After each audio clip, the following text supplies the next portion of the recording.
Y'all ready for some low effort content? Anyway, first of all, go subscribe to Noel Playing Games. I just had a long day where I recorded Baldur's Gate all day, and then we did session 02 of Dead Laws, which are our second pre-game session preparing for Dead Laws, which are the next game that we're going to be playing on Noel Playing Games. So if you liked Cape Escape, please go subscribe to Noel Playing Games. That's where we're actually hosting the shows in the future and where you can find Cape Escape right now. Our estimated stream date for Dead Laws right now is tentatively July. Wow, that's a bad sign for this video. January 24th at, keep an eye on channels for time news. I think it might be 6 p.m. Pacific, but honestly, don't quote me 20 days in advance. I cannot be trusted. Anyway, it's 1 a.m. and I watched a Super Eye Patch Wolf video where he ranked this year's games like this, and I'm like, well, fuck, I can do that, because I've had people keep asking me about like my favorite games this year, and I'm like, I don't want to do that for the podcast because that's more of a conversational context, so I don't want to just sit there and like rant at people about games they haven't played and then listen to other people rant about games that I haven't played. That's not really great for that sitting. But I don't really want to like script something because that's also like too much work for what this is, and not like it's not worth the effort for something as goofy as just like a best games of the year list thing. But then I saw this idea and I'm taking it basically. So it's just a list of games that came out in 2023 that I have played. If it's not here, I either didn't play it or I forgot. That also can happen. Whoops. And I also cheated a little bit and included games as far back as like October of last year because, one, there's just some really disappointing things left out if we don't include as far back as October, but also just because like it was actually a little bit of a short list because it takes me a little while to get to games. It takes a little while. Listen, when you have a release schedule where you focus on finishing what you start, and then you have X output per week and all that, there's a lag time. There's stuff that I covered this year that was me playing catch up, like that Jedi game, and so I never got around to covering the actual sequel that came out this year because I was busy playing the previous one still. Anyway, here's the hardest part. So I'm just gonna approach this the same way that I saw, which is I'm gonna approach it as like cutting games. So we're gonna start from the bottom, and I'm just gonna keep picking what I think is the worst game currently left on the list, and that's like a decent approach. And there are a few standouts here. There are some games on here that I do not think are very good. Also, some very strange games to compare. Like, how do you compare a visual novel to a fighting game that you're bad at? Great question. We're just gonna pretend that that's a reasonable thing to do and power through. My approach, I think, is gonna be that I'm not going to care about whether or not it's like on some dumb level or crowd consensus way, like objectively the best video game ever made or whatever. I think I'm just gonna go with like vibes. Just like, I like this one more for any reason, and that's gonna be what we're gonna be sticking with. So time to do what everyone's waiting for. What's very obviously gotta be at the very bottom of the list. Jackbox Party Pack 10 is not very good. Like at all. This is extremely common. The Jackbox franchise is a joy, and it's fun to have it be a mainstay for me and my friends to hang out and play. But the fact that we're all gravitating towards TKO2 when there was a perfectly functional TKO all along is damning in its own right, because TKO is neat. It's one of my favorite Jackbox games, but whenever they remake a game, it just isn't that interesting. Like, the new features usually don't remix it that much. I'm always happy to see a sequel to a trivia game they've made before, because it's like, well, they're making a sequel because that was already one of the good trivia games, right? But now we have more questions, so it's new content episodes. That was the appeal of making You Don't Know Jack sequels, including, which is one of the things they do in the Jackbox games too. But no, TKO2 is just not a very compelling thing to be playing. I think having a whole trivia game that's based around dates is just really a bummer. The rhythm game sucks. I probably forgot an entire game that even exists. I think the standout of Jackbox Party Pack 10 is the game where you all edit one text message simultaneously, and it's basically not a game. It's funny, and I enjoy doing it, and I'm happy they made it. But it is very funny that it's also like essentially just not a video game in any real sense. You're just all editing a text document at the same time.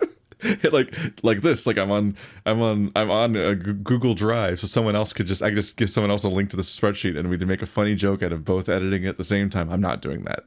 I'm not going to make this video worse than it already is. Second to last is probably going to be property damage. I'm sorry, it's just not a video game, really. Not really. This is it's a furry game for people that like macro, and that's fine, but by and large, you're better off probably playing Rampage from back in the day. That had more of an arcade feel and stuff to do, and you run around and you climb buildings and beat them up and eat people and whatnot. In property damage, there's just barely anything happening mechanically. It's mostly just the novelty of having these 3D furry OCs running around beating up buildings, and I think every group I've ever seen that pokes at it was like, even if they're like amused by the premise, they're usually like, all right, well, that's enough in about 10 or 15 minutes, and that's about right. Now it's password. Password's down at 21. I respect anyone who can make a full-size visual novel in general. What a nightmare to undertake, and this one bit off insane multi-dimensional shit and timelines, and while also having the very dubious choice to have both character routes and then the actual literal story routes. So there's good endings and bad endings and a bunch of dead ends and all that other stuff layered on top of the characters themselves having developing relationships and routes in that sense. And that is a wild choice to make, but you only fully get credit for making that swing if it connects. If you miss, then it's just a disaster. And unfortunately, Password struggles greatly as far as visual novels go, of just a whole lot of nothing happening, just huge stretches of like, oh boy. And this is a little unfair because we haven't finished it yet, but I've played enough to at least have a strong opinion, and that's some of the games in here in just general just aren't finished, like Baldur's Gate 3, because video games are long, and it's either that or exclude them entirely. But yeah, Password could definitely do with a rewrite, not only an editing pass to just significantly reduce the amount of text, because it isn't time necessarily well spent, but it's also could just do with a restructure, because the story as it plays out and the scenarios it lets you have and the specific combinations of like this route with this character can really combine to like some real lack of anything going on. And considering that I think you're supposed to essentially play every single character and every single route anyway, that's not even necessarily like oh man, bad luck, but like just how the game actually works. Like you're going to have to play that part eventually if you're playing everything. And it's a struggle. Let's see here. It is immediately weird to compare some of the games on this list with each other. Yep, Scorn. Scorn is pretty bad. Scorn is what you can tentatively call a Myst-like, which is funny because there's a game by the people that made Myst on this list. But it just doesn't really work.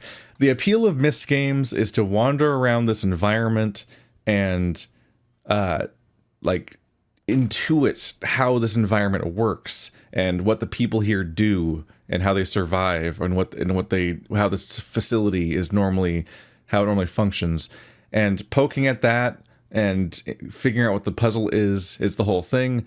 Generally speaking, an environment in Myst is very much not puzzle dense. It's not like The Witness or other games like that where you're burning through a ton of puzzles. Instead, you are often going through several rooms to just solve what is collectively one puzzle once you figured it all out and all that. But like Scorn is just very uneven. It's very it's paced oddly. It's not great at signposting at times. It also is just very noticeable that like the first puzzle had a sense of scope and scale that the game immediately could not follow up on. And I don't think the first puzzle was necessarily amazing because it had its own issues with signposting and so on. I think the game developers might have learned over the course of making the game how to better signal what's going on at times, but it starts off relatively rough at signaling what's going on, and then over the course of the game, that sense of scale actually ceases to happen. So that the first place being this big, expansive, ambitious multi-room puzzle that also has a moral choice essentially built into it, so there's multiple ways to solve it as a result, is actually like a bad introduction to the game, because it teaches you to play a game that you then don't play, because the rest of the game doesn't play like that. And by the end, there's super jank puzzles, like a thing where you put a thing on you and it lasts X amount of time, but if you go in a certain direction, there's also location-based gates that make it end prematurely, which makes you think, oh, it lasts that long, only a couple seconds. Wow, how do I solve this puzzle? But it turns out it just lasts longer if you go in a different direction than it does if you go the wrong direction, because they just like put the thing in that outlasts X amount of time, didn't properly chart out how much distance you could cover in that time, and then just we're like, oh fuck, we better cheat to make this puzzle work, because otherwise they could just go the wrong way and solve a different puzzle with this. And that's just not good. That shouldn't make it into the game. That's very bad. Let's see. Are I rated for Firmament yet? I have unfortunately a low opinion of Firmament. Let's get rid of Outlast Trials. Outlast Trials is a game I played for 2 hours at once, but it overall wasn't very bad. It takes the formula of Outlast, where you play as a dude that can't necessarily fight back that well and so on, and is kind of trying to survive in this horror environment, and you play it with your friends, and it had a very amusing quirk, which is that it has a payload like Overwatch. So like you physically try to make something go along a track to the end of the level is one of the most common objectives I was seeing. And what happens is the monster guy will come after you, so you have to run away. And then when you're not pushing the payload, it'll slowly retreat backwards like an Overwatch. It's very funny, but it does funnily do an amusing horror context where you and your buddies are all running around trying to distract this monster and do things while also pushing the payload forward. It's neat enough. For me, what I hated about it is that I immediately saw a ton of live service mechanics, a ton of like stuff that's put in the game to make you play longer and grind, and there's progression systems. But in particular, one of the worst things it did is that it made it so that you have to play the levels in a specific order and unlock them from the get-go, which is a struggle for a multiplayer game to me, because it means immediately that the onboarding is brutal, because if I want to play with my friends, I have to literally replay all of the levels from the beginning from scratch with my friends to onboard them. And then every time a new friend joins, we then have to start the whole campaign over again. And you can't just like hop around and play levels for fun and just do whatever you feel like. And that really puts a dampen on things. It's like, on some level you can say it's the Monster Hunter struggle, where somebody starts the game from scratch and they're starting the game to play with your friends, and like how that doesn't really work in Monster Hunter. You have to like go play Monster Hunter solo, and then in the end game you finally sync up with your friends and all play together. But in a game like this, it's meant to be played multiplayer. You can't really use the excuse that you're supposed to play it solo. And telling your friends to go play with random people sucks, but also having to replay the whole campaign from the beginning every time a friend joins is also rough. It's just it needs to be more drop in, drop out, silly and not so serious, not try so hard to have a concrete progression to it. But also, like, it's just Outlast. It never was gonna rank very high on this thing. Who cares? Let's see. Ooh, there's a slightly controversial toss-up between a couple of these options here. Let's see. I'm just going to narrow it down that these are the games that I think are a little bad that are left on this list right now for a variety of reasons, and that might have raised some hackles a bit, but I think that's our next like bunch that we're trying to narrow down right now. before I can move on. And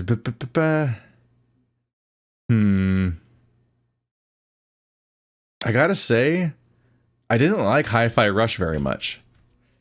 It's a character action game set to a rhythm, which is already a very dicey, risky move to make, because you have to, like, play the whole game set to this thing. But overall, a lot of the combat design was kind of just lackluster and uninteresting. Like, it wasn't compelling in the Devil May Cry kind of way.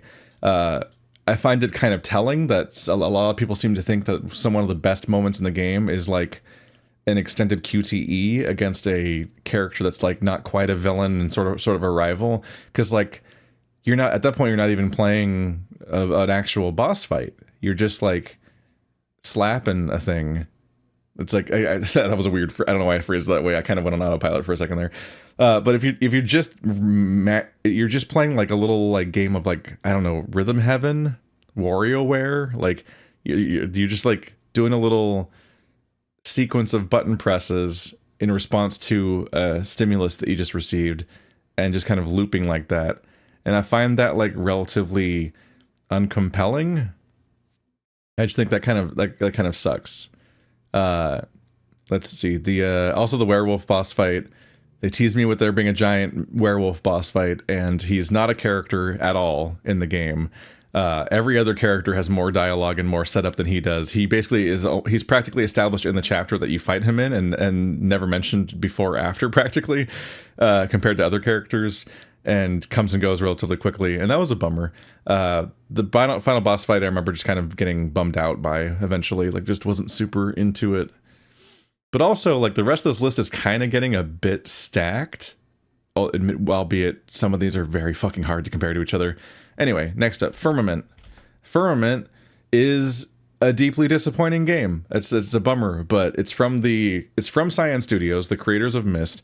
I'm not really sure how much the creators of Myst, like, as individual human beings that you would name as the creators of Myst were involved in this, or how much legacy there's genuinely is involved there, versus how much it's, like, just sort of a company that's continuing on. But it just didn't have the vibes across the board. There was some interesting environment and setup. From here on out, we're definitely just dealing with like Hi-Fi Rush and above. You're generally dealing with like pretty like all right games. There's not really stuff that I have like I massively hate, but like I do think that Firmament was just disappointing. It had a few levels that were just very bad, like the water level and so on. It does this. It kind of dumps all of the story on you at the end to an extent, and just kind of was not. It did not scratch the itch. I think that Abduction was a better Myst follow-up than Firmament was, and Firmament, I think, is not really going to be remembered alongside those games. And I understand that they're not necessarily making Myst games because they're not called Myst, obviously. Like, they're not exactly going for that exact idea, but I don't think this is better. And I also just think it's worth acknowledging that on some level, the people that are playing your games are playing it because they like Myst, so keeping them in mind is, you know, worthy. There's some kind of ambitious moments, like the bizarre crane level, but a lot of those things fall really flat on their face. Like the underwater level was miserable. The crane was pretty awful. Just a lot of sections just are not things they're not even like elements of like, oh man, that was a puzzle that was like, I don't know if that worked. I don't know if that was a fair deduction to expect me to make. It's often more like literally like, that was a level that even if I know how to solve it, I don't want to play it again. Like, I just physically don't want to interact with that level ever again, is my takeaway at the moment. Tears of the Kingdom, maybe the most controversial thing to get this low at the moment. But Tears of the Kingdom is a game that I repeatedly said was a very clever follow-up to the original game. But as it has gone on, I've soured on it significantly. In particular, and this might be a few things. It might, like, first of all, like Breath of the Wild, I ranked as like, once upon a time, I would call that my favorite game of 2017 or a contender. There was like something else that came that year that was a big competitor that I don't remember exactly right now, because now it's harder to remember timelines a little bit exactly. But Breath of the Wild was really cool, but I played it with a very shallow understanding of Zelda as a franchise. I have now then been practically forced at gunpoint, but that makes it sound bad. But to play the entire Zelda franchise, or at least all the 3D ones and multiple 2D ones. So I have a much more complete understanding of the franchise. And overall, I do think that I overall prefer the experience of the original, of the like 3D Zeldas that have dungeons and structure to them over the likes of Tears of the Kingdom or even Breath of the Wild.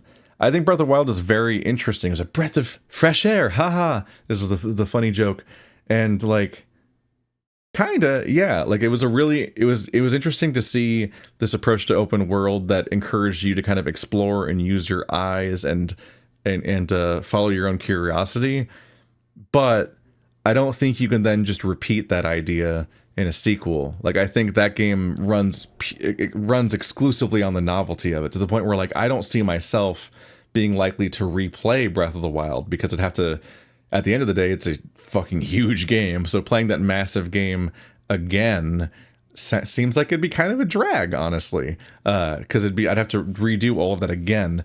Like the shrines were a fun thing because you'd wander around the environment, maybe solve a puzzle or a clue, find a shrine and be like, oh my god, a shrine, and then you'd get to solve a puzzle in the shrine, and then you'd be building towards your big completion ratio, getting all the shrines. And unfortunately, a number of them were combat shrines, and those were disappointing because those aren't what you wanted to do, probably.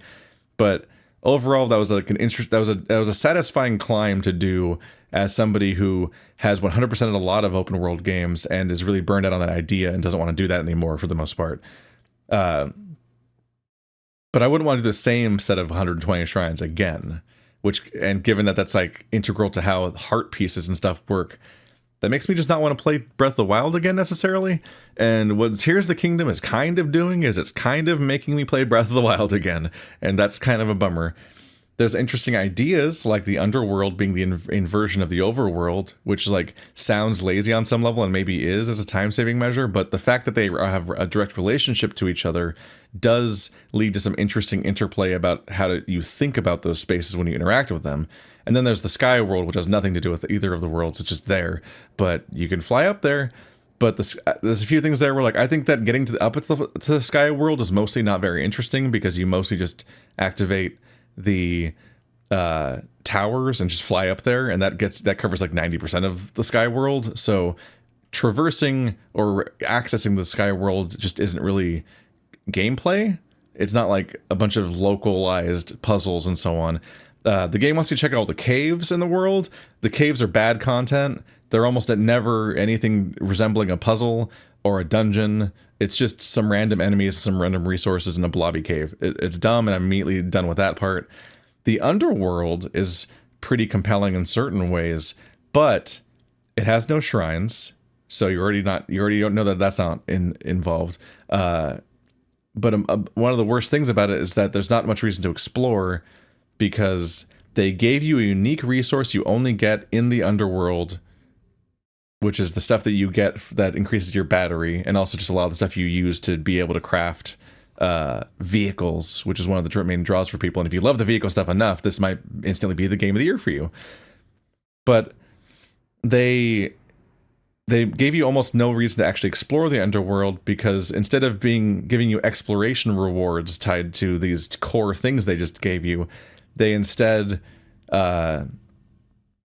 they gave you like ore that you can grind either off of enemies or ore deposits, and they respawn, and you just loop and grind and loop and grind, and that is not good. I don't want grinding in any Zelda game. I don't want farmable resources unless it's just like, oh man, I really need to get some arrows or some bombs, and let's go cut some grass for 5 seconds. Oh, I got the cool, okay. I'll forgive Majora's Mask encouraging me to cut grass for 30 seconds because I want to refill one of my resources for a second. But Tears of the Kingdom has a number of farmable resources, and this pisses me off because like I use Zelda as an example of progression tied to exploration and gameplay that I think is very good. And increasingly, it's been a long time since they've made a Zelda game that actually is the game that I'm talking about here. This started with Skyward Sword, having a dumb inventory full of a bunch of dumb resources that you get stacks of, and then there's no direct reward for getting those things. You're like, oh, I got a grasshopper. Oh, I got 3 grasshoppers. And then maybe someday you'll find a guy somewhere that's like, oh, I'll trade you 3 grasshoppers for a sword alloy. Stupid. It's all stupid. In Zelda, you beat a dungeon and you get a dungeon item and you're like, wow, it's a grappling hook. Then you just use it, and you use it forever. It doesn't have resources. You don't have durability. You don't have to like farm stuff to make it work. You just have the cool thing they gave you, the spinny top that attaches to walls. If you want.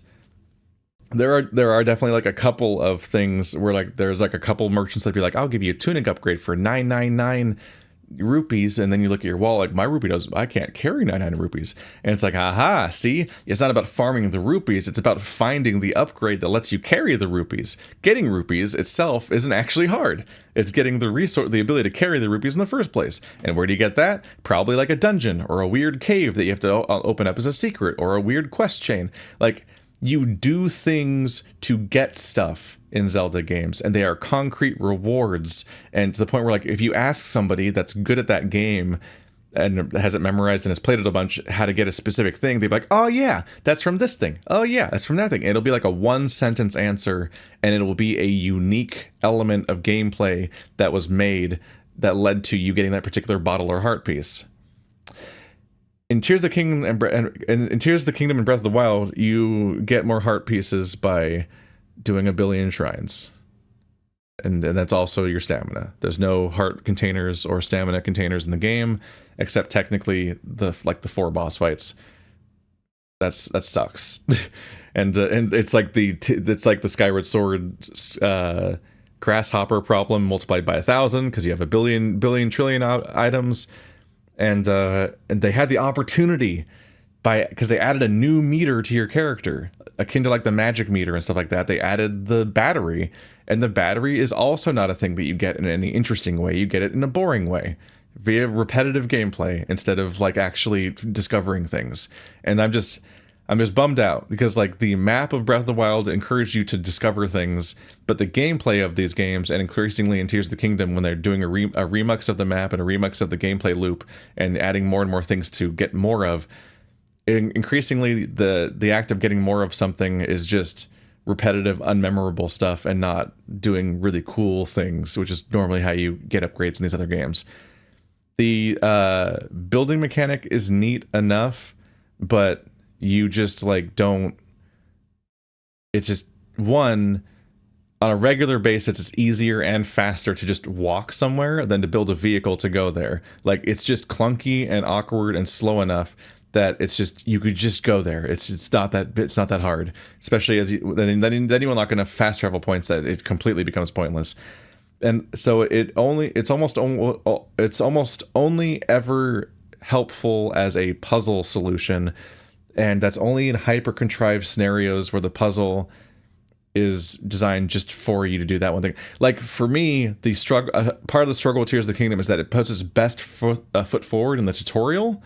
And to some extent, the tutorial is one of the best pieces of content, because they give you a series of these, like, gaps, these, like, rails and bridges and broken passages on these floating islands, and say, hey, get over there, get across that. All you can do is use building mechanics. You don't currently have the ability to walk into the open world and just go around the thing, which is frequently a thing you can do in the real game.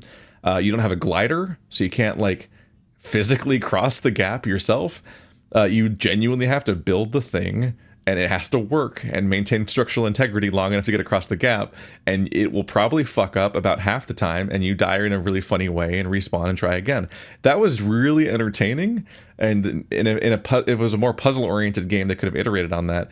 But once you touch down on the world, there's like a novelty timer that I think will tick down over time, and you're eventually have your fill. And I feel like a decent number of people that play Tears of the Kingdom will have like kind of lost interest at some point and just kind of finished it up an obligation. But I can't speak for everyone, obviously, but that's kind of my vibe. I'm kind of like getting over it. And in particular, when I was like, okay, you know what, the open world's kind of dragging a bit. Time to finally do the story, which is like something that happened in Breath of the Wild. Like when I was like, okay, let's finally talk to Impa. Let's finally do this divine beast. This time around, not only do I think that the dungeons themselves are actually worse than the divine beasts. Like I think we were all praying for them to be like, okay, they're gonna bring back normal Zelda dungeons, right? Like you'll get a dungeon item, and you'll use that to solve the area, and then maybe you can use that cool dungeon item in the world, and it'll iterate on how you navigate the world, and that'll be cool too. It's like that would have been the good Tears of the Kingdom sequel that I was hoping for. Is that that there was a number of dungeons throughout the game, hopefully more than 4. And each of them gives you a dungeon item, and that is like basically functions as an ability that augments how you interact with the open world. That'd be really cool. It's not what we got. And we got dungeons that are this time they're dungeon in name at least, in that they are physically buildings that don't move around instead of divine beasts. But they're very short, extremely non-linear, and not in like the cool way. I mean like non-linear in that they just like say, do the 5 things. They're just like around. You can just run around, just wander around, and you'll find the 5 things to do. Oh, you did them. Things are all glowing. Fight the boss now. And 2 of the bosses are much worse than the other 2 bosses. And it's a real drag. My opinion of this game plummeted back in like October, I think, when I finally started playing the story, and the story was just so uninteresting that it soured the game to a large extent to me. The dungeons are just not good.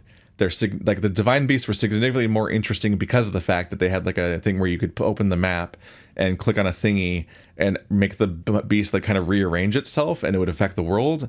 And I think those might have even been more dense with more interesting puzzles, but I'm not going to like replay it to check to make my opinions cooler or whatever. But overall, I found the dungeons just deeply, deeply underwhelming. And they just do not resemble Zelda dungeons in any real way. And the story surrounding them is maybe even worse. You have 4 companion characters that are like heirs to the legacy of the characters from the original game in some way, kind of, in the 4 kingdoms. Not always. Sidon's just there again. And then each of these characters is like, they're kind of an up-and-coming younger ruler who needs to rise to the occasion to become a proper ruler for their people and a leader and so on. And they have the same arc so consistently that they might as well have the same dialogue. And then you do finish each of those chapters, and they actually do basically just play the same dialogue. Like, they play the same cutscene 4 times. That's like 8 minutes long. It's so long, explaining the backstory of how they of the backstory of not them, but like the ancestor that's fitting to them.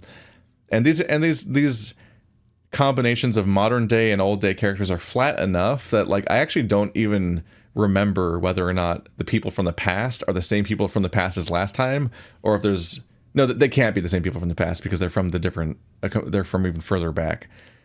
But it's just it's very rough. It's very rough. I think that like it's rough to have a narrative that's basically so undercooked and tedious that you'd basically rather skip it entirely. Overall, I thought the Goron is almost the exception to this. The quest chain leading up to it's more charming. It's more action-packed and wacky with the way they incorporate his power onto the rail and everything. When you're climbing up the mountain, there's a few more like cool cinematic moments going in and out. And then the dungeon was actually the most dungeony of all the dungeons. And if I remember correctly, the boss fight was pretty amusing because it was like the one where you could shoot him up walls. So overall, the Goron, and there was even like the tank section underground. The Goron level came close to being just straight up inspired. And it hurts all the more that the other 3 are mostly disappointing for large chunks of it. And the unique gameplay segments they try to introduce are usually not very good, like the town defense sequence and so on. They're usually like supremely undercooked and often things that they have to explain for a duration longer than even the mission will last. And I don't know.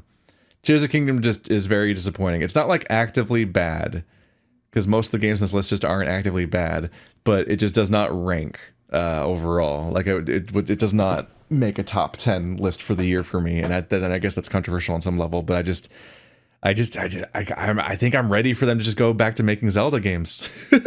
Like like Skyward Sword is disliked so much, but sometimes I'm like, man, it's kind of cool how Skyward Sword was so dungeon focused that it kind of turned parts of the overworld into this sort of dungeon design where you're doing these like puzzle solving tasks throughout that part too, and so on.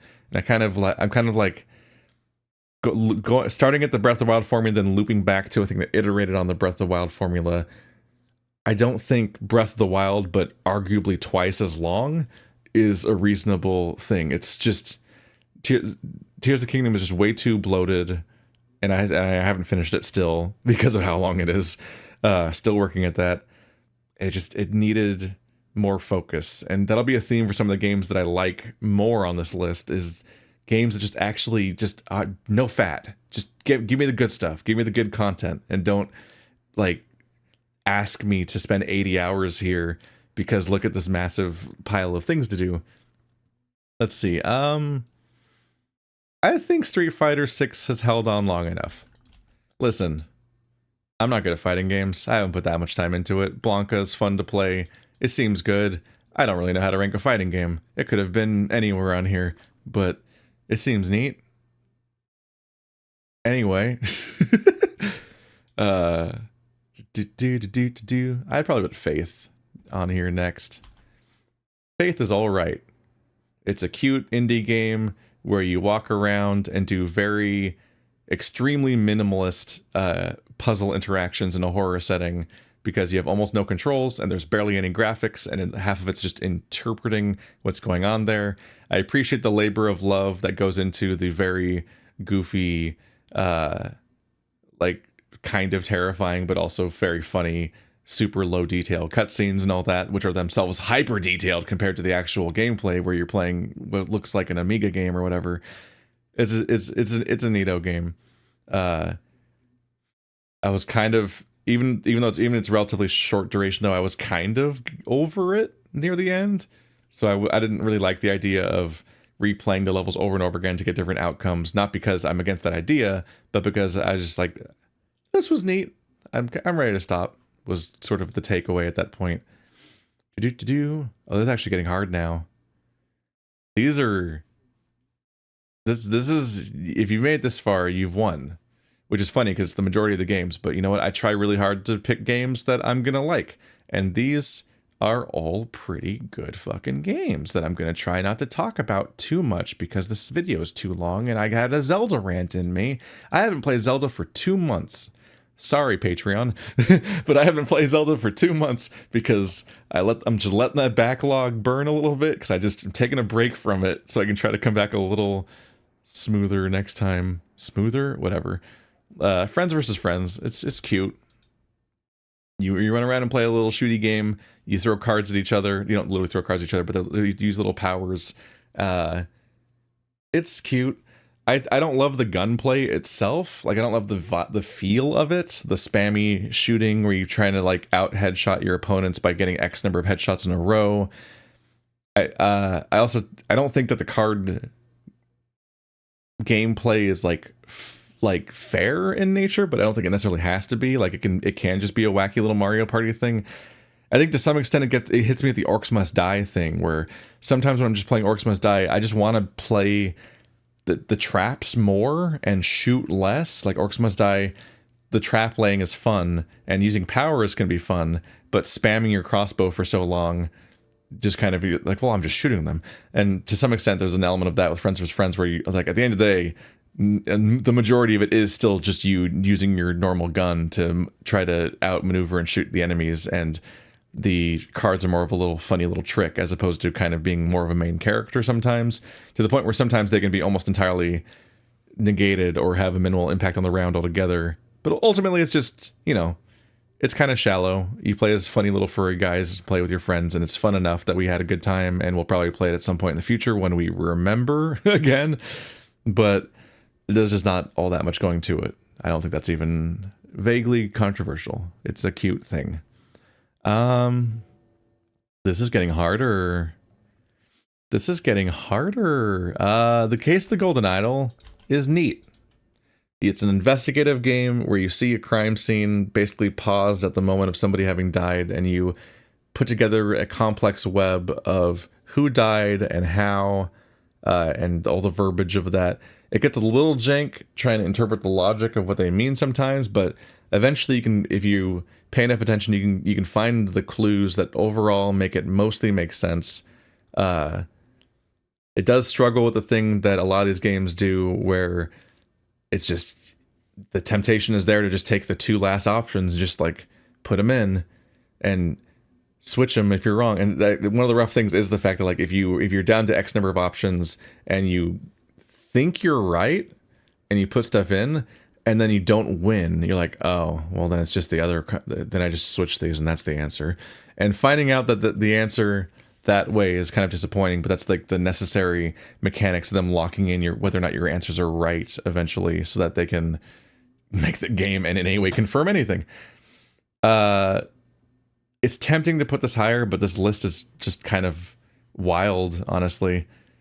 The Case of the Golden Idol is in some way interesting enough that I've considered writing a video about it, because like one of my favorite things about it is that it has plot twists that this would have been phrased better if I was saying this back when I played it originally, but it basically has plot twists that you realize in the moment how they work. And the game eventually makes you solve something that requires you to have figured out the plot twist that itself is never said to you. Like, there are reveals that they never explicitly come out and say, haha, here's the twist reveal moment, the way that like a movie would, and have a plot twist, like I was the bad guy all along or whatever. And those kinds of moments are revealed entirely through you intuiting it over the course of the story, and then finally by the end of the narrative that will require you to have understood that deduction in order to finish the game, but you will have had it on your own, and that's a really cool thing to like systematize and whatnot. That's all neato. Is it time to burn through all the puzzle games a little bit? You know what? Lethal Company's held on long enough, actually. Lethal Company is really neat. Bit of the friends versus friends things where like at the end of the day, I don't think it's like horribly deep necessarily, but it has enough variety built into what it's got going on, with enough enemy types, enough randomization, and so on. And it's all made by one person, that it's just like, it is pretty incredible how entertaining it is for what it is. But in particular, a huge amount of the enjoyment of this game comes from how it handles death and communication, which is partially taken from Phasmophobia, but I don't really like Phasmophobia's gameplay very much. Its entire loop, and especially its economy. Like, I think Phasmophobia is only playable if you have infinite money and you just get to like use all the different devices to try to deduct what the ghost is and just play it that way. Being expected to grind and farm and have resources and running out of resources when the game gives you like nothing by default, and also just having to interact with the stupid little store constantly in that game, that drags that game down. But Lethal Company is so much about being a ragtag group that has barely anything to work with, that like not being able to afford items makes a lot of sense, and actually like heightens the game in some ways when you're playing as three hyenas that have one tool between all of you. It's very amusing. But really it's just the fact that overall Lethal Company is engaging enough, and that you kind of mostly just go, and there's not a lot of downtime.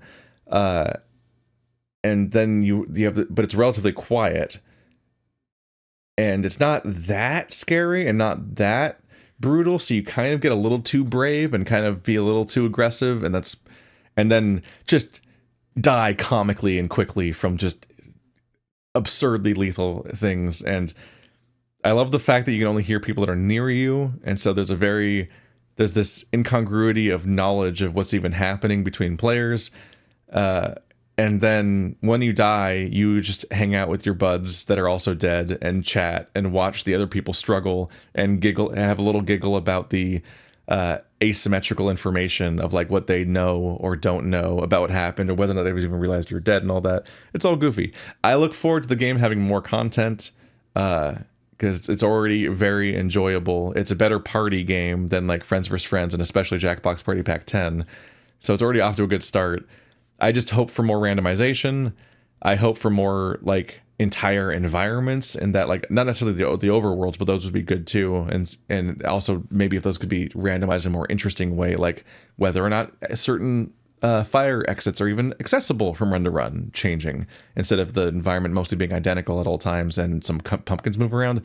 But what I really want is for there to be not only more rooms for the existing environments once you're indoors, but also just more indoor like types. Like right now there's basically just like the gray tunnels with catwalks that you get used to at the beginning, and then later on there's the big house.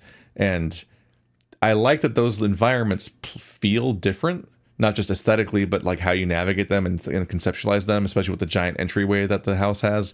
But only having two options just kind of it's definitely going to wear thin, and it definitely could use more overall.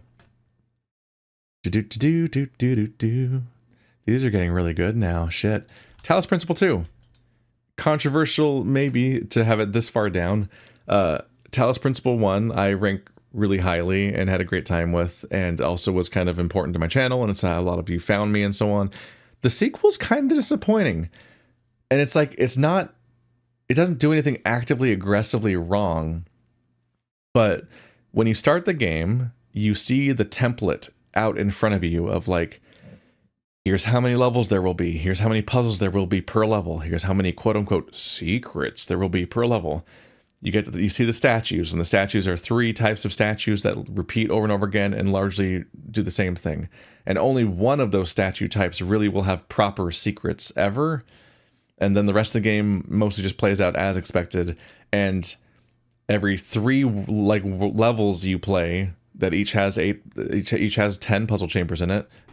Every time you do 3 of those worlds, you'll then do a story section.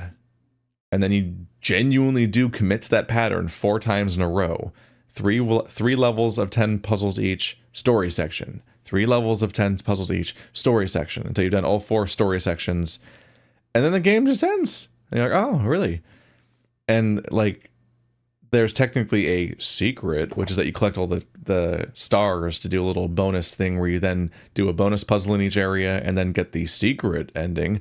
But even that is so telegraphed and clearly communicated, and just so lacking in surprises that you're like, at some point the plot twist of Talos Principle is the fact that it did actually just stick to the template that was clearly telegraphed at the beginning of the game, and not vary at all. And that might be a confusing thing to complain about if you're used to other genres, but especially over the last decade of puzzle games, really, I feel like this happened because of Portal to some extent. Portal gave us a narrator that was actually the villain and slowly revealed to be the bad guy, and then you break out of the puzzle sequence and you fight back against the bad guy by breaking the rules, even though it's clearly like ultimately just like another big puzzle level, just like the rest of the game, but it's now themed as you like fighting back against the boss and a format change, and wow, you broke out. And that led to a trend of games where the narrator of the puzzle game is actually lying to you in some way and manipulating you. They're either the bad guy or they're a good guy, but they're lying to you because they're doing something for a guilty conscience or some narrative reason that happens, and maybe you rebelled against them at the end. But then that really iterated in a cool way where we got more and more insane systems-driven games that do weird shit like Baba Is You and Steven's Sausage Roll and so on, where the actual overworld featured some level of gameplay, and at some point the mechanics you're interacting with get to like fuck up the world in some way, and you have this genuine sense of discovery and awe as you do something wild and different it's a plot twist, but in the form of a gameplay mechanic. Whoa. And so like puzzle games have gotten really interesting, and that little surprise that is kind of unique to each game is how they got their extra spice and got interesting. And the Talos Principle 1 had a version of that where They did have these stars, and you didn't know what they meant, and they were clearly impossible to get. And eventually you found these increasingly esoteric secrets that led to you getting those stars. And then when you got those stars, they were tetrominoes. They turned into tetrominoes. And you're like, wait a minute. Does that mean? And like, it's, yeah, that's what it means. There's a gate somewhere that requires gold tetrominoes instead of green and red ones and so on. And like that was in a way its own riff on that secret thing. And so you'd go back to these old environments and find these wild secrets. And like at the end of the day, there's a contract here where you know that these secrets exist and you know how they work overall.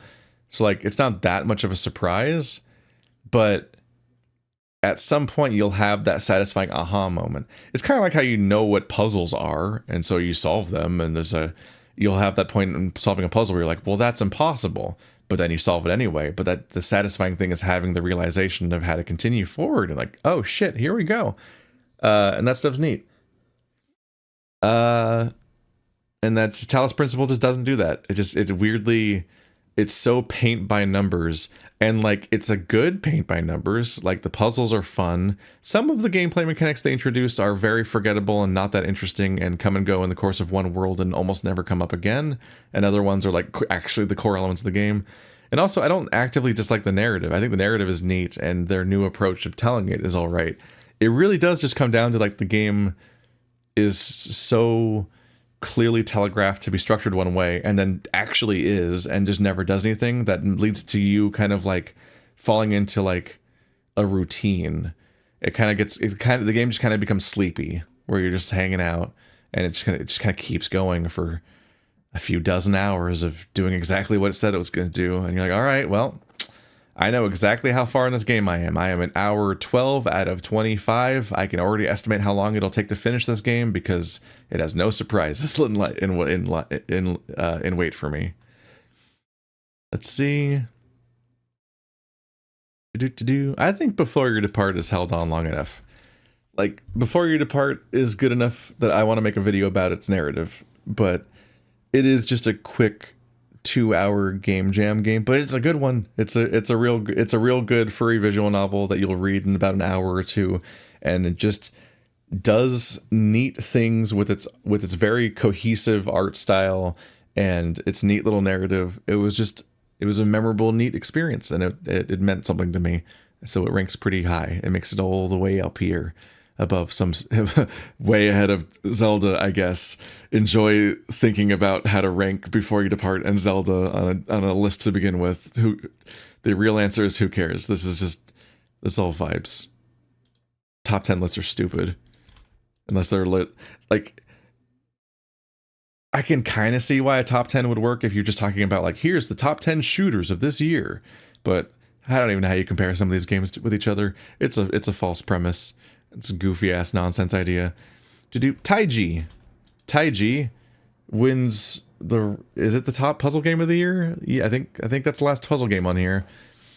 Yeah, it's pretty good. Takes inspiration from The Witness. It does fulfill the contract a bit of having some genuine environmental surprises that you need to unpack. Overall, not a deeply memorable game. It was just a pretty alright puzzle game where some of the mechanics were lifted directly from The Witness and some of them weren't. The input system is not the same as The Witness, so inherently the puzzles are different. It had a cool art style, but overall, not blowing my mind. Overall, it's kind of rough that two of the puzzle games here, Case the Golden Idol and Taiji, just remind me of a better puzzle game. Like, I like The Witness more than Taiji, and I like Return of the Obra Dinn more than The Case of the Golden Idol, because that's what that takes clear inspiration from, and Return of the Obra Dinn was rad as shit. Like, both of those, Return of the Obra Dinn and The Witness were both, like, top 3 contenders for their years, and that's a derivative game that has its own ideas and merit, but, you know, doesn't replace those games. Means that this was overall not a crazy year for puzzle. Oh, fuck. I just remembered a game I forgot, and it's because I constructed this list by looking at my playlists in chronological order. Never mind, Black Side didn't come out this year. Black Side came out years ago. Never mind, sorry. I just remembered a game. I was like, wait, did I forget Black Side? Oh, fuck, I played that earlier this year. No, Black Side came out like 2 or 3 years ago. Ignore me. It's now 1:30 a.m. because this video that I thought would be 20 minutes long isn't, because it's me talking. That's how this has always worked. I don't know what I was expecting.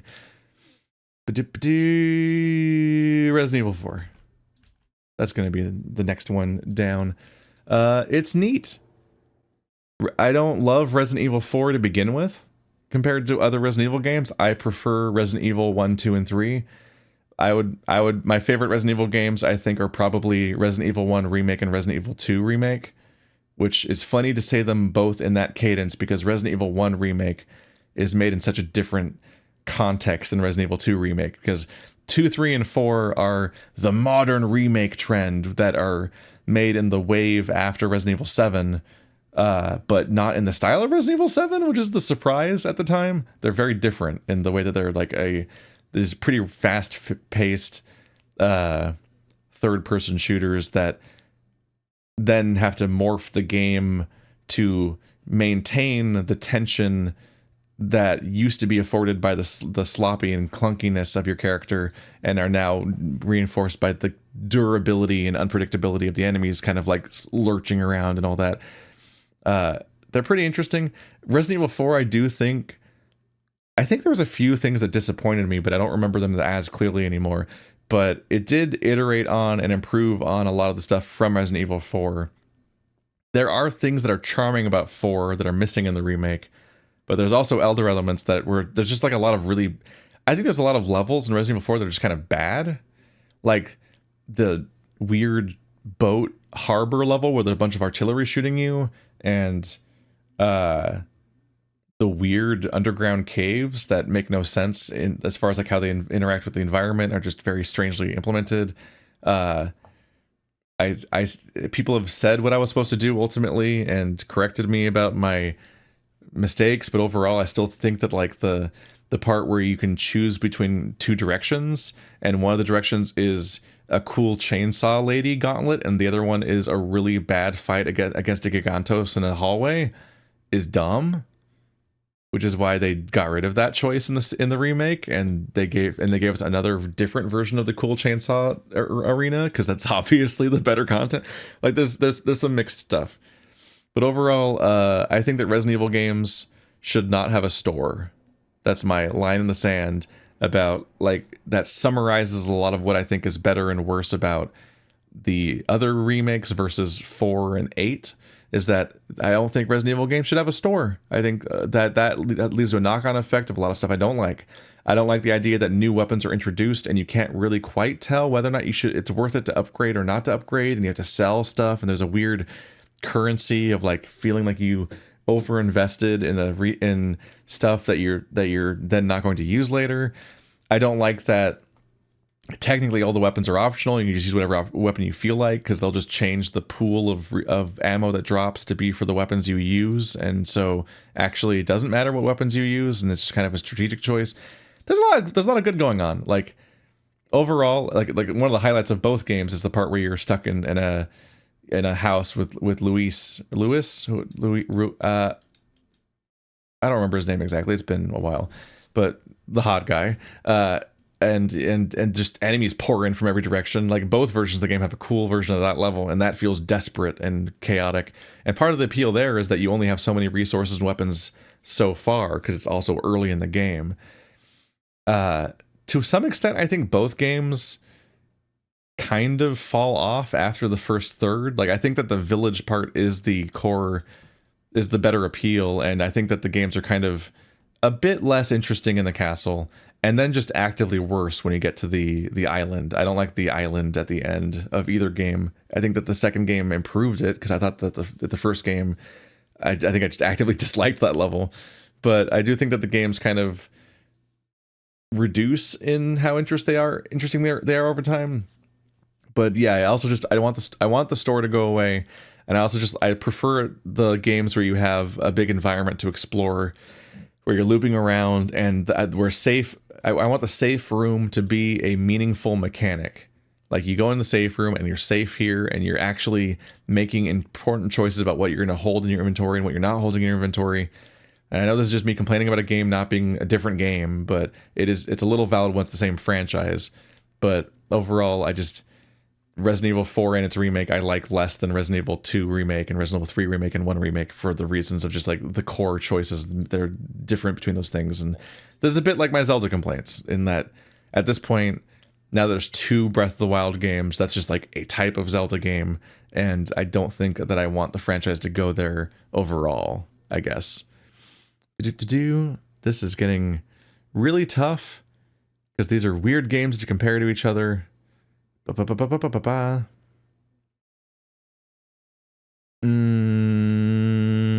Signalis. Signalis is it's pretty mechanically all right. It is what this is, for example, speaking of which, more in line with the classic Resident Evil games where you have an inventory versus this like stored stuff and you're scavenging and carrying items around. It does some really interesting stuff with its horror and with its storytelling. I think that it, as a queer story, it's got a lot of really cool things going on. Overall, a like real interesting narrative with dealing with stuff that I don't want to spoil overall, while also having just an A+ art style. Pretty fucking cool. You should play Signalis. If you haven't played Signalis yet, it's one of the coolest indie games to come out in a long time.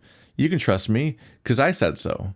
Because the thing, there's one level that drags. There's like a level that has like, I think you're like in an apartment complex that's like 6 floors and a variety of different ways of navigating between the floors that connect some of them but not all of them in different combinations. And in that part, the safe room being all the way at the top and you only having like 6 inventory slots, it just becomes a lot of backtracking back and forth because inherently, especially when you're exploring and solving the level for the first time, you're probably trying to pick up each item that you can find and store all of them because you might need them later and so on. So in future speed runs or whatever, you might just be like, oh, I'll just go straight for my objective, fuck it. But when your first run, you're trying to completely explore the map because you don't know what's important yet. And there are just so many rooms with so many items and you can spend way too much time there. It is a mistake, sincerely. Who's going to be next? I think it's time to finally kill Overwatch 2. I'm an unabashed Overwatch fan. I think it's like the coolest multiplayer competitive game ever, and I'm fully invested. And I haven't played it for like 4 months now because all of my friends quit because of the bad news surrounding.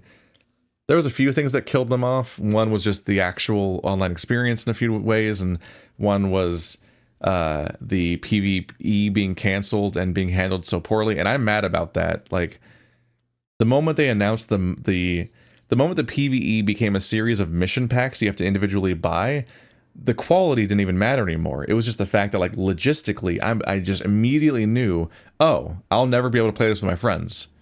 Like when they were promising that a $60 or $70 or whatever campaign package would be available one day that you buy as a campaign, then it's like, oh, it's like when me and my friends will want to go play a Halo campaign together. We're going to have a great time.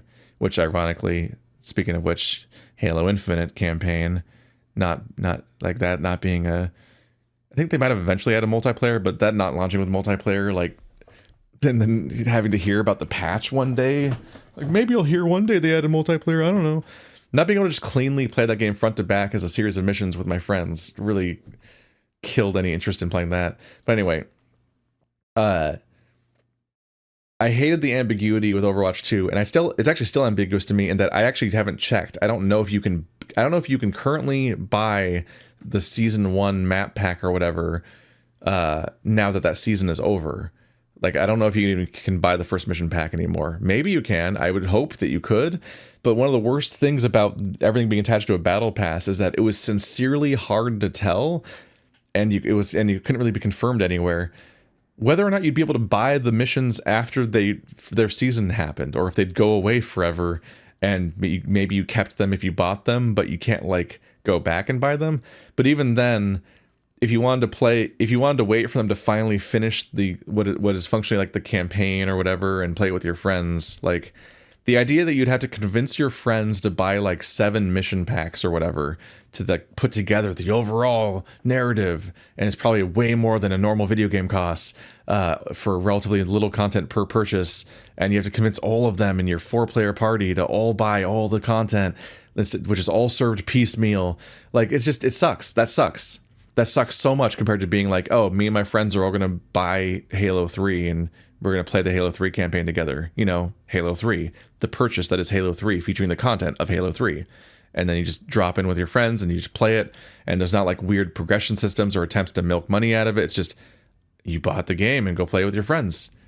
Just, it's a bit like the issue with Outlast Trials. Like, there's too much shit in between me and playing a game with my friends. So the Overwatch 2 campaign is probably dead to me. And I'll probably, at this rate, there's a good chance I'll just never buy any of it or play any of it.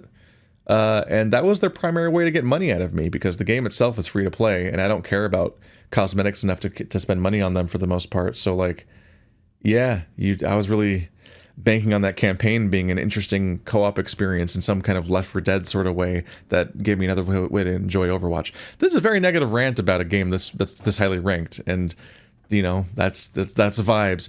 That is also kind of the unique hatred that you get from a competitive game that you like enough to play a ton. But overall, I love Overwatch a lot.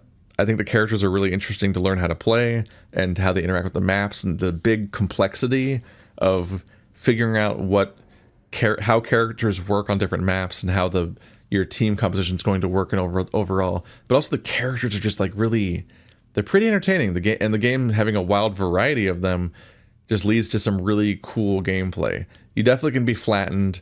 In some ways, Overwatch 2 feels a bit worse than Overwatch 1, because Overwatch 1 is a game that I'd be much more tempted to rank like at the top of the list. Like, I genuinely, this is a little controversial in its own way, but like, content drought Overwatch 1 was pretty good.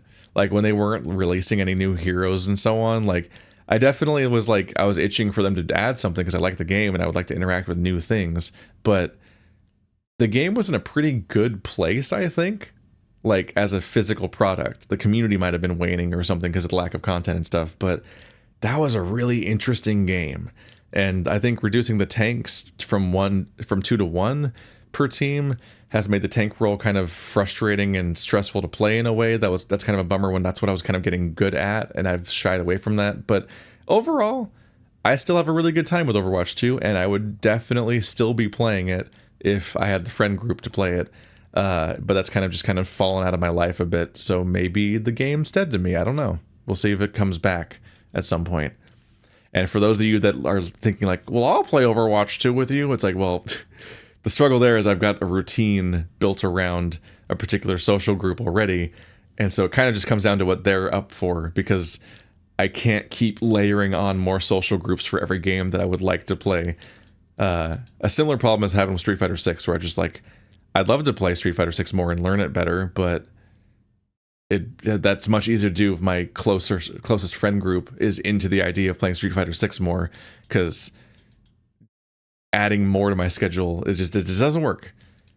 This is a wild list. Okay, well, I gotta cut Small Saga next, which is up way up here. Small Saga was pretty cool.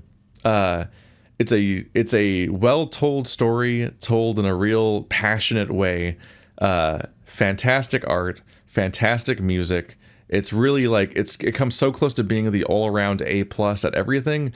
It is also just like, this is a political vote. It's up here in part because it is so much of what I want from turn-based RPGs and so on, and that like, it almost exclusively features unique fights.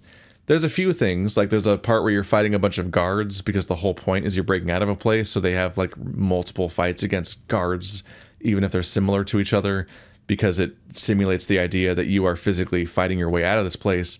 And a similar thing happens with like some spiders, I think. Like there's a couple of scenarios where a few fights happen a handful of times, which is an insane thing to say, because that's how turn-based RPGs handle all of their content normally. It's just like, oh yeah, you fought a blue slime before? Cool, you passed the test. You know how to fight a blue slime and kill it. For some reason, we're going to keep testing you on this for the rest of the game, and there's going to be infinite blue slimes. They're not going to change. They're not going to do new mechanics. It's just the same fight. Like if you're playing Final Fantasy X and you trigger a random encounter and fight a specific combination of enemies, and then you trigger another random encounter later, and it's the same combination of enemies, that's the same fight. You've already beaten it before. You already solved that. There's no reason to test you on that again. In fact, you're stronger now, so it's even less interesting to fight it this time, because you probably will beat it even more easily, which further encourages you to just kind of button mash through content. It'd be like, oh, whatever, I'll just smash A and everyone just attack without using any skills. Just probably just win the fight anyway. Who cares? The fact that there's just so much fillery content in those games is a bummer. Like I don't inherently dislike JRPG combat. It's just the fact that they waste your time with repetition and they ask you to use this clunky menu to re-input the solution to a fight you've already solved before, because they functionally do just feel like puzzles. It's just a bummer. It's just a waste of time. My biggest gripe with Small Saga is that it's just not that hard. It's like the numbers are just there enough that you do feel tense during various hype ass fights, and the music and the art and the location and the set piece and sometimes just straight up animation that's happening will make certain encounters so hype that you will feel threatened because you've never fought it before and you don't know how bad this is going to go. So you will believe the danger is there even if it's not backed up mechanically, and so that pulls a lot of weight. But sometimes the danger is really just not there. And sometimes just certain characters can be optimized too well. And also if you're doing all the content, I guess, that like you do genuinely, you definitely can get into a groove where you're like, okay, I'm just going to beat this game. I'll be fine. And so like I did beat this game. I think I only got one. And I think I only got one game over, and it was like self-inflicted by me using cursed armor and be like, well, let's give that a try. I'm like, oh, that was a bad idea. The obviously bad idea turned out to be bad. And then you die horribly in that way. But overall, I do very much love Small Saga. I love its story and characters. I love how its presentation works. I love seeing an indie game that has so much love put into it and on that level, and just have a great time with that. That's neat. Speaking of which, that's a lot of what's left on this list. Here's a let's make some enemies. Baldur's Gate 3, third place. You know, this is one of the most ambitious and impressive video games to ever be created in the history of everything. It's pretty good. Praising or complaining about Baldur's Gate 3 is kind of pointless. On some levels, it's just not me enough. Even though I love Western RPGs and even stuff like Baldur's Gate 3 in general, there's just enough to the jank and just enough to like the environmental interaction and the pacing that it's just not 1000% my favorite thing. But yeah, I like the characters, I like the combat, I like the visuals, I like the story so far. We haven't beaten it yet, so maybe massive revelations would make me like this more, but it's so long that we've only just beaten Act 1, which itself is like, sounds like I've barely played the game, but actually I played a lot of the game, because that's a lot of game. But it's just at the top of the list when we're talking about my favorite stuff of the year. It's just really good. I don't really have that many complaints. Too many items, I'd say that. Just having a massive grid inventory nightmare of the 80 items that you're holding between all your characters and having to look through all that. I'm kind of done with the inventories of RPGs. Like, I want fewer items that have more meaning and not just a flood of nonsense, because it starts to feel like a Fallout Bethesda game sometimes with how much loot there is that is just spammed at you and you're encouraged to interact with. And but overall, like, I'm not gonna try to like manifest complaints about Baldur's Gate. I don't really have any. There's just some really janky interface stuff sometimes, outright glitches, dialogue not working. Like, that's pretty rough. The dialogue should work in a dialogue driven game, so whenever the dialogue breaks in co-op and it just says continue instead of your options, and then you can't pick an option in any functional way, that's bad. That should not be in any version of any patch of the game, because that's the core thing. But they genuinely have accounted for an impossible number of eventualities and outcomes and so on. And it's incredible how reactive the game is. And one of the coolest things is the idea that there's a variety of scenarios where a party member can kill you, like story kill you, not like friendly fire kill you. And then you're like, hang on a minute. Why don't you just use a Phoenix down on Aerith in Final Fantasy VII? And like, I don't know if that's a valid criticism of that game at all. I don't care. But there's the gamer brain where you're like, but I have systems for reviving people. Why don't I just revive the person that died in the story? And you do revive your character that was killed, and then can talk to the character that killed them about how they killed you. And it's about the specific way they killed you, not just the vague concept. Like, it'd be wild if you could just talk about the idea that they killed you. But the fact that there's unique dialogue about this specific context of the death each time is its own, like, oh, they thought of this and it's all here. This is cool. On top of the absurdity of just still doing Divinity Original Sin stuff of being like, hey, yeah, there's a talk to corpses thing. It works on like every corpse. And oh yeah, there's a speak with animals ability. You can speak with all the animals in the entire game.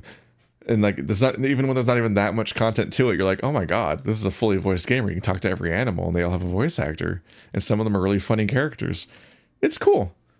It's not the best game in the history of the world, but I mean, some people think it will be. Maybe I will at some point. I don't know. Splitting hairs on a list like this is stupid. There's your answer. Anyway, Arches. Second game of the year to me is a furry visual novel from the creator of Ad Astra and co-creator of Echo.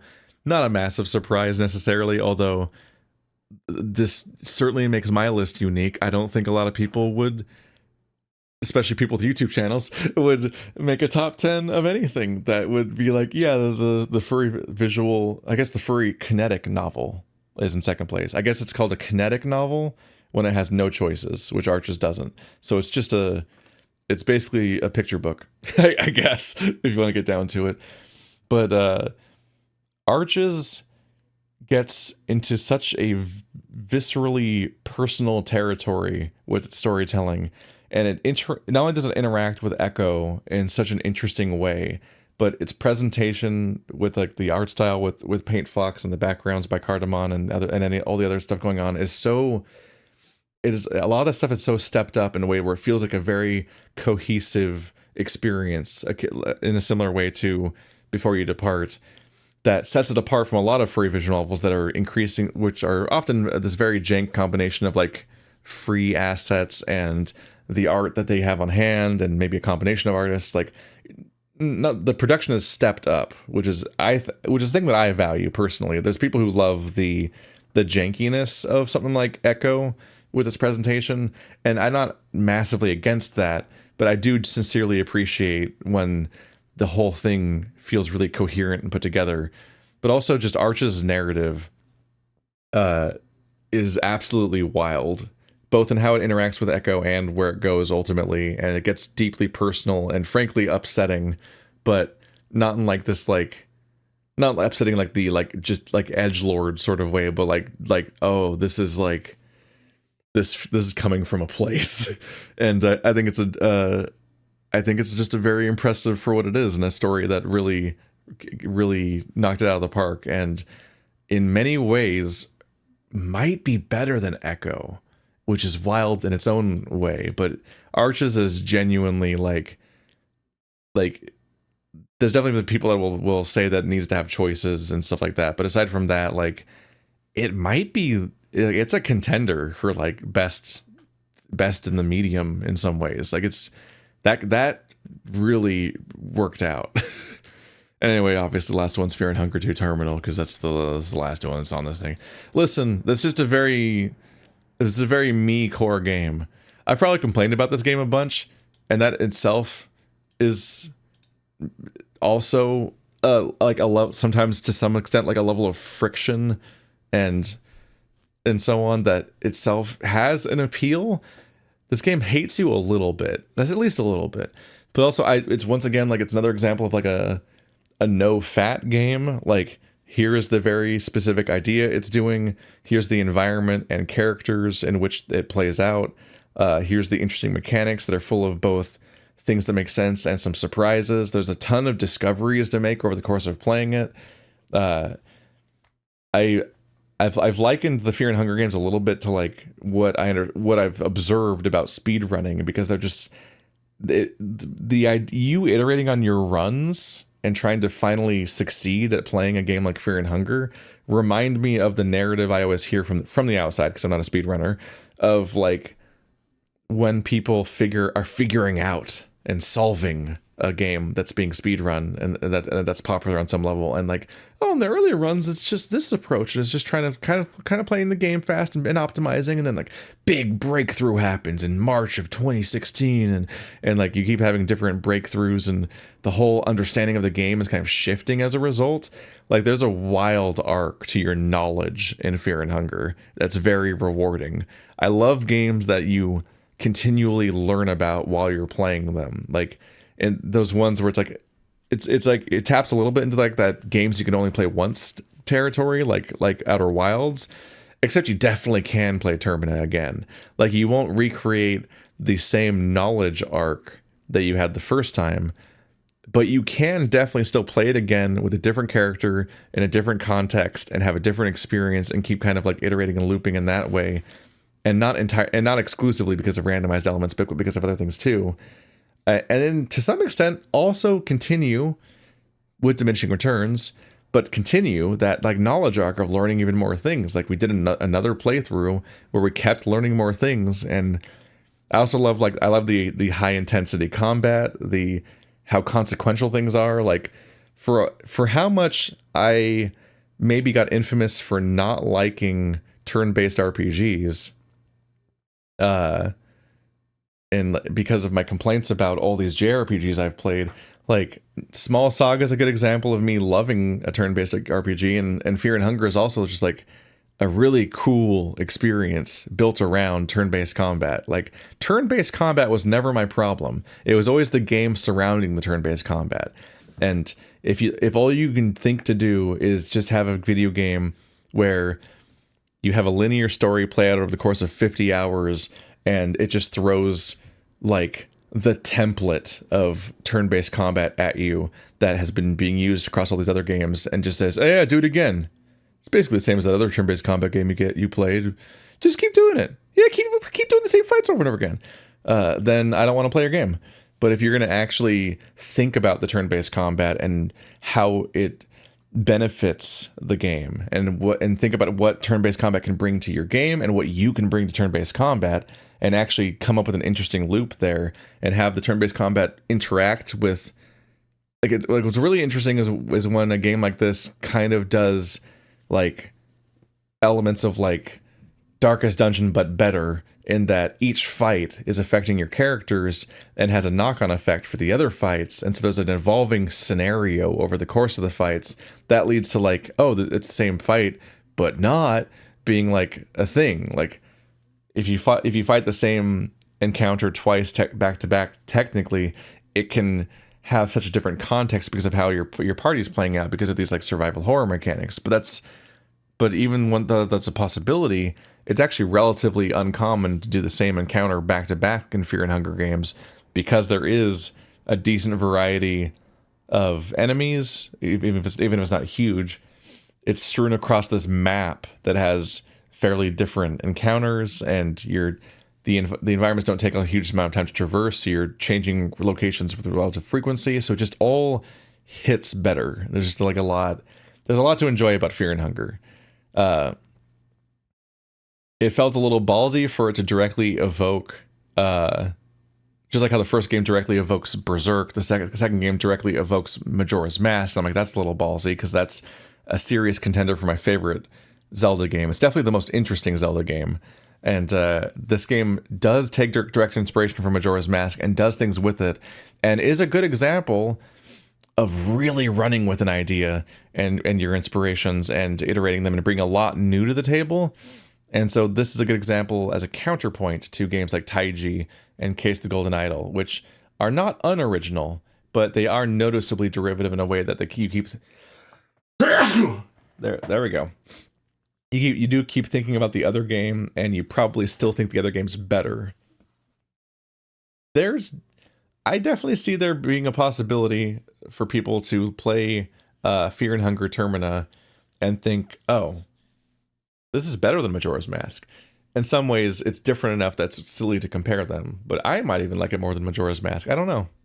At some point, splitting hairs over which game is better on a granular detail when they're so different is stupid, which is why this list is stupid. So if you're arguing with it, whatever. But yeah, it's a possibility. Anyway, there's my list, I guess, of 2023 plus 2023 plus a little bit of like October of the previous year, I think, just because I wanted to. I think that added like 6 games to the list because it was relatively short to begin with. So there's just some more games that were interesting to talk about. I thought this video would be like 25 minutes long, and it's about an hour and 25 minutes long. I need to go to bed, so hope you hated it. Go subscribe to Noel Playing Games, please. Reminder at the end of the video. This is my other not Let's Play channel. This is my other channel. I could have put Cape Escape on this Game of the Year list. Where would I put Cape Escape?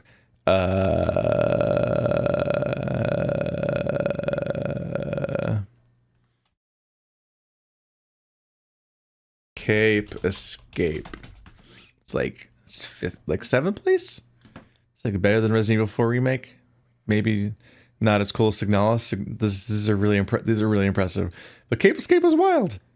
I can't believe the production value it had as a goofy, furry tabletop RPG experience we had together, but I do kind of feel like we had like some lightning in the bottle shit happen where the narrative came together amongst our group way better than it had any right to, and we had genuine setup and payoffs in the narrative that I never would have thought could even happen in an improvised story because it was a game we're playing together. And overall, we felt like we had something special enough that I was like, okay, this has to live on its own channel because it needs to be findable and navigable, and people need to be able to discover this and become fans of this stuff and just enjoy that in a vacuum without having to also deal with my deluge of Let's Play content that's completely unrelated. It's a cool thing. So check this out, and later this month we'll be having our next season, which is not Cape Escapes 2, but is going to be our Weird West story. And then season 3 will probably be the second season of Cape Escape. We'll be going back to that. They're all canon. All 3 of these seasons are in the same setting, but our next season will not feature the characters from Cape Escape. So it'll be a parallel story in that universe that will build up. And I can't even tell you which parts of it will and won't come up in the future because it doesn't exist yet. That's the wild thing about playing a tabletop RPG. But yeah, this Cape Escape was way better than it had any right to be, especially given how goofy the original premise is in several ways. So anyway, oops, go away. All right, I broke it. Bye.